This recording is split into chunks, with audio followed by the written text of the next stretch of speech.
Há quem discuta a necessidade de um horário eleitoral gratuito diante de rede social, há quem discuta a necessidade de um horário eleitoral gratuito, posto que os deputados e senadores recebem um bolo de dinheiro, né? Um bolo de dinheiro e ainda tem esse benefício, mas o fato é que ele está aí e ele vem acompanhado sempre de uma pergunta. Afinal, ele influencia ou não o voto e quanto? Influencia ou não o voto e quanto? Vai ser anódino esse de agora? Vai ter uma influência grande? Vai ter uma influência pequena? O cientista político Rubens Figueiredo, que é um dos estudiosos mais atentos do Brasil, ele observa que, de uma forma geral, existe pelo menos uma coincidência temporal entre o horário eleitoral e as principais variações dos índices de intenção de voto. Natural, o horário eleitoral começa agora e vai até as vésperas da eleição. Então é natural que as pessoas, seja porque são impactadas pelo horário eleitoral gratuito, seja porque começam a entrar no clima eleitoral, no chamado estado de voto, começam a ter que pensar em quem vão votar, que elas começam a se posicionar e algumas mudanças acontecem. A gente teve uma grande exceção, que foi 2018, grande exceção porque quem tinha mais tempo na televisão ficou lá para trás, largou até melhor do que terminou. E quem tinha tempo algum, não me refiro ao Cabo Daciolo, porque esse tinha também tempo algum, mas o Bolsonaro foi lá para frente e acabou indo para o segundo turno. Me refiro especificamente ao primeiro turno, porque é aquele em que o tempo é distribuído de forma desproporcional, né? Ou seja, não é fatiado assim, são 5 candidatos, 20% para cada um, é desproporcional ao número de candidatos e sim proporcional à bancada. Tem um mínimo por número de candidatos, mas tem uma proporção com bancada. Já no segundo turno, o tempo é dividido de forma igual para os candidatos. Então, eu me refiro especificamente ao primeiro turno. Aquele que tinha mais tempo na televisão ficou com pouco voto, e aquele que tinha pouco tempo na televisão ficou com muito voto, foi para o segundo turno e ganhou a eleição. E aí, tirando 2018, de uma forma geral, quem teve mais tempo na televisão acabou indo para o segundo turno.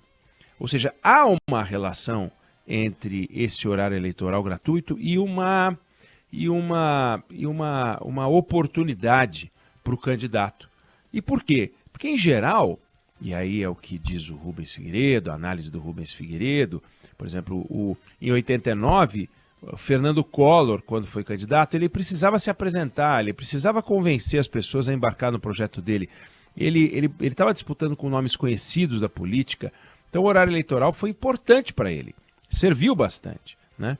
Em 94, o então ministro da Fazenda, Fernando Henrique Cardoso, precisava explicar o plano real, né? E o horário eleitoral foi importante para ele. Dilma Rousseff, em 2010, tinha que explicar que ela era a candidata do Lula, né? Alguns diziam que era a mulher do Lula, mas ela tinha que tirar proveito da popularidade que o Lula tinha naquela época, uma grande popularidade. Então, o horário eleitoral foi essencial para essas pessoas. 2018 não foi, como a gente viu. Agora, o que acontece? E aí vem a leitura do Rubens Figueiredo. Quando um candidato tem que dar informações objetivas, quando o candidato tem que explicar coisas, quando o candidato tem que se apresentar, quando o candidato tem que mostrar algo que as pessoas não sabem, o horário eleitoral costuma ser de grande serventia. E quem tem mais tempo acaba se aproveitando disso. Então, Dilma tinha coisas para dizer, ou melhor, ela tinha que dizer coisas para poder convencer as pessoas a votarem em alguém que não tinha sido, em 2010, nem candidata a síndica de prédio. Aliás, é de se imaginar qual teria sido o desempenho dela se ela tivesse sido candidata a síndica de prédio. É de se supor que talvez não fosse eleita. Mas ela era afilhada de alguém que tinha muita popularidade. Então, tudo era importante. Já em 2018, o grande fato eleitoral de 2018 não era político, ele era jornalístico e barra criminal. Ele era jornalístico barra criminal porque o grande fato daquela eleição foi o atentado à faca contra o Jair Bolsonaro. Então, as novidades, elas vinham da porta do hospital, com a reportagem da Band, com a reportagem das outras emissoras de rádio, com as reportagens feitas de uma forma geral pelos jornalistas e, portanto, não no horário eleitoral gratuito. O horário eleitoral gratuito não se prestava a analisar a facada, o atentado à vida do então candidato a presidente da República. Ou seja, as pessoas estavam muito interessadas no que estava acontecendo com o Bolsonaro, na pessoa física, na saúde dele. E isso muda completamente o jogo. Quer dizer, tinha um universo do horário eleitoral gratuito e tinha um universo da porta do hospital, onde estava o então candidato. E a gente entrava aqui na Band News FM falando das duas coisas, da política e do político, que estava se recuperando e que estava lutando pela vida. Era um outro momento, não é comum. Então, como aquele ambiente não foi comum, também o horário eleitoral gratuito não se prestou. As pessoas não tinham o que fazer, vão bater no Bolsonaro, um Bolsonaro acamado, lutando pela vida. Depois ele não tinha o que falar, porque o que ele ia falar? E também não tinha tempo, tinha 8 segundos.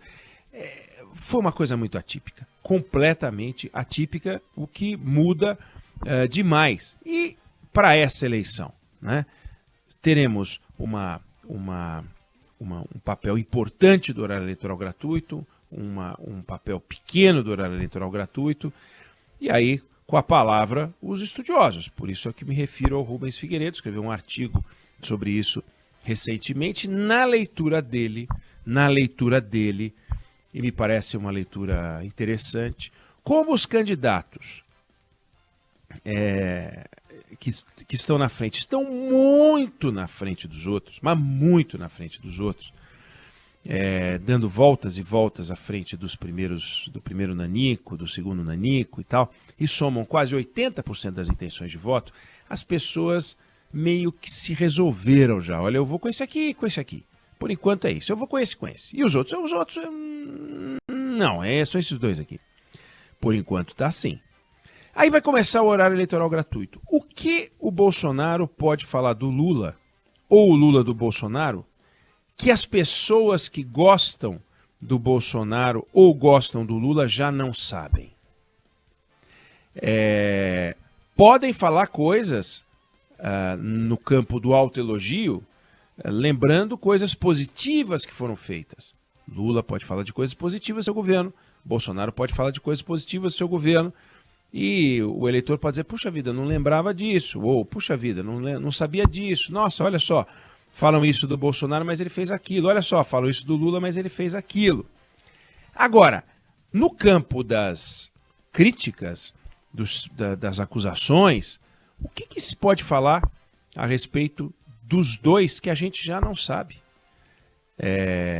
Eu não vou ficar aqui listando, não é o caso, mas as acusações feitas a Jair Bolsonaro e as acusações feitas a Lula são mais do que conhecidas.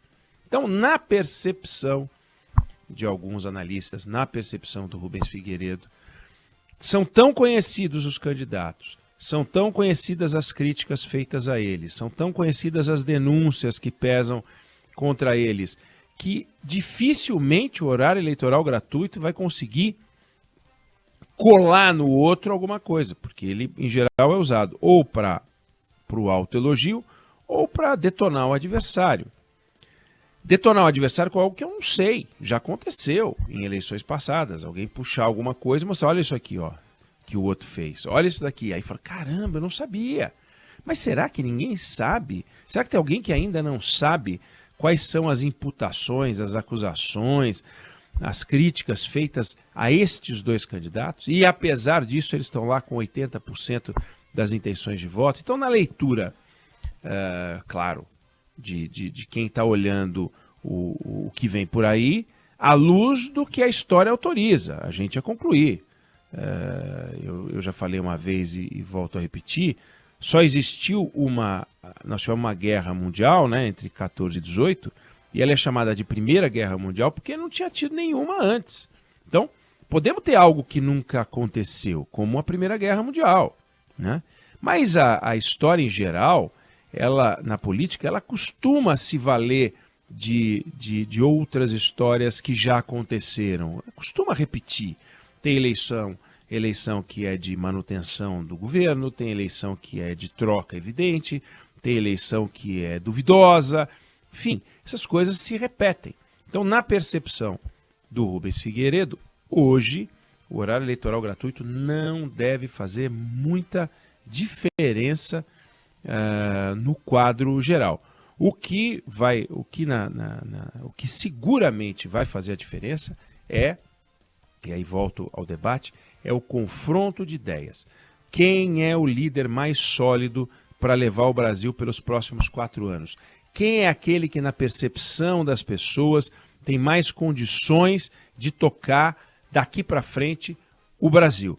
E é esse choque, que aí é do mundo das percepções, não é da matemática objetiva, é que se vai dar o resultado final dessa eleição, que no domingo tem um dia D espetacular, e do qual a gente ainda vai falar amanhã, vai falar depois, mas eu queria só frisar que a partir de sexta-feira, começando o horário eleitoral, na percepção de alguns, eu acabei de citar o Rubens Figueiredo, ele entende que nós não vamos ter grandes sustos. Então, vamos acompanhar, vamos conferir.